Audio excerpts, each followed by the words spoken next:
Well, we're setting out today our business manifesto, the range of ways in which SNP MPs would champion measures to support our businesses, because we believe we need to grow our way out of deficit, not cut our way out of deficit. So we are putting forward proposals today that would see an increase in investment in house building, more investment in infrastructure, support to make sure that small businesses get paid on time, continuation of the small business bonus. We want to see air passenger duty devolved to Scotland so that we can reduce that and cut the cost of connections for our businesses. We need a strong, vibrant, thriving business base if we're to have a strong, vibrant and thriving economy, and these measures therefore are at the heart of what SNP MPs will argue for if elected on May the 7th.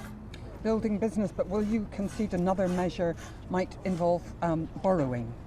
Well, what we want to do is get the deficit down, but we want to do that in a way that is responsible. So we've put forward proposals for modest spending increases over the next Parliament that still see the deficit and the debt reduce in every year of the next Parliament, but nevertheless free up money that allows us to invest in infrastructure and innovation and skills and the things you need to do to grow your economy, that would also allow us to protect our vital public services like the NHS and start to lift people out of poverty rather than push them deeper into poverty.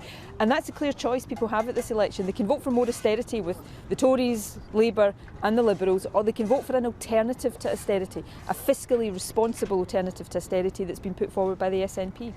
Labour's launched their manifesto this morning and they're claiming hard work, they're investing in hard work, but they won't borrow.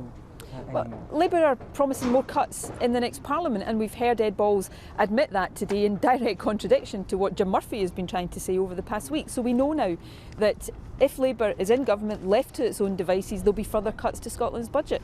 That's why it's so important to get SNP MPs elected so that we can argue the case for an alternative to austerity. Responsible spending increases that allow us to get the deficit down, but not at the expense of our public services and the most vulnerable people in our society. Are you denying that there will be any borrowing at all?